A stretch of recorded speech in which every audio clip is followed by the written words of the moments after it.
Ստամբուլում հունիսի 2-ին կայացած ռուս-ուկրաինական բանակցություններում Մոսկվայի և Կիևի պատվիրակությունները փոխանակել են հակամարտության խաղաղ կարգավորման հուշագրերը։ Հանդիպումից հետո Ռուսաստանի նախագահի օգնական Վլադիմիր Մեդինսկին հայտարարել է, որ ռուսական փաստաթուղթը բաղկացած է երկու մասից՝ ինչպես հասնել երկարաժամկետ խաղաղության և ինչ քայլեր են անհրաժեշտ ամբողջական հրադադարի համար։ Ուկրաինական հուշագրի բովանդակության մասին տեղեկություններ դեռ չեն հաղորդվել։ Ավելի ուշ երեկոյան պետական 10 գործակալությունը հրապարակեց հուշագրի տեքստը։ Հարկ է նշել, որ փաստաթղթում տեղ են գտել պահանջներ, որոնց մասին Մոսկվան բազմիցս բարձրաձայնել է։ Օրինակ, Ուկրաինան պետք է հրաժարվի ռազմական դաշինքներին և կոալիցիաներին անդամակցելու մտադրությունից, ունենա չեզոք և ոչ միջուկային կարգավիճակ։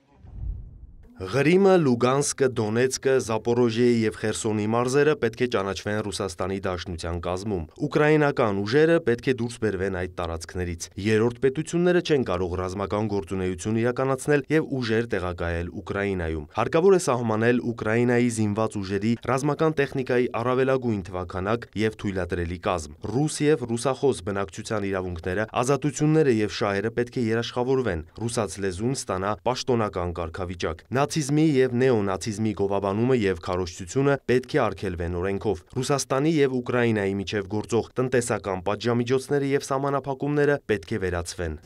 Ըստ ռուսական հուշագրի, կողմերը պետք է հրաժարվեն ռազմական գործողությունների ժամանակ պատճառված վնասի հարցով փոխադարձ պահանջներից, աստիճանաբար վերականգնեն դիվանագիտական, ենթակառուցվածքային և տնտեսական հարաբերությունները, այդ թվում գազի տարանցումը։ Նաև Մոսկվան պահանջում է Կիևից դադարեցնել զորահավաքը և հրաժարվել օտարերկրյա ռազմական մատակարարումներից և աջակցությունից։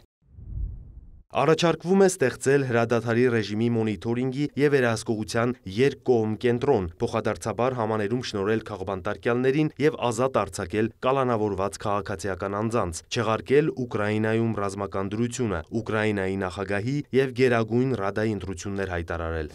Ռուսական կողմն առաջարկում է առավելագույնը երրորդյա զինադադար սահմանել մարտի դաշտից զոհվածների մարմինները դուրս բերելու համար, ինչպես նաև Ուկրաինային փոխանցել 6000 զինծառայողի մարմին։ Ըստ Մոսկվայի, Ուկրաինայի զինված ուժերի դուրսբերման պահից կհաստատվի 30-օրյա հրադադար։ Վոլոդիմիր Զելենսկին հայտարարել է, որ դեռ մանրամասն չի ծանոթացել Ստամբուլում Կիևին պաշտոնապես փոխանցված հուշագրի տեքստին, սակայն կարծես թե այն ավելի շատ վերջնագրեր, քան լուրջ առաջարկներ է պարունակում, մտահոգություն է հայտնել նա։ Ուկրաինայի նախագահը քննադատել է 2-ից 3 օրով տեղային հրադադար հաստատելու Ռուսաստանի առաջարկը։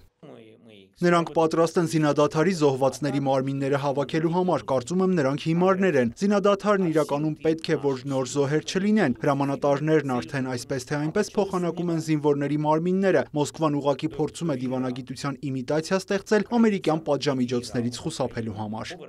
Նա աջակցություն է հայտնել Թուրքիայի նախագահի գաղափարին քառակողմ հանդիպում անցկացնել Զելենսկի-Պուտին-Թրամփ-Էրդողան մակարդակով։ Դոնալդ Թրամփը ևս պատրաստ է մասնակցել Թուրքիայում Ռուսաստանի և Ուկրաինայի նախագահների հնարավոր հանդիպմանը, սակայն հարկավոր է, որ բանակցությունների սեղանի շուրջ նստելու պատրաստակամություն հայտնեն Վլադիմիր Պուտինը և Վոլոդիմիր Զելենսկին, հայտնել են Վաշինգտոնից։ Սպիտակ տան խոսնակը շեշտել է, ամերիկյան կողմի դիրքորոշումը հստակ է, պատերազմը պետք է դադարեցվի։ Մինչ այդ Ռուսաստանը հարվածել է Օդեսային, Սումիին և Խարկովին, վնասվել են քաղաքացիական օբյեկտներ, կան զոհեր և վիրավորներ։ Խերսոնում և Զապորոժիեում 600 000 մարդ մնացել է առանց էլեկտրականության։ Ըստ Ռուսաստանի պաշտպանության նախարարության, ուկրաինական ուժերն էլ անօդաչուներով հարվածել են Դաշնության տարածքին։ Ավերածությունների և տուժածների մասին տեղեկություններ չկան։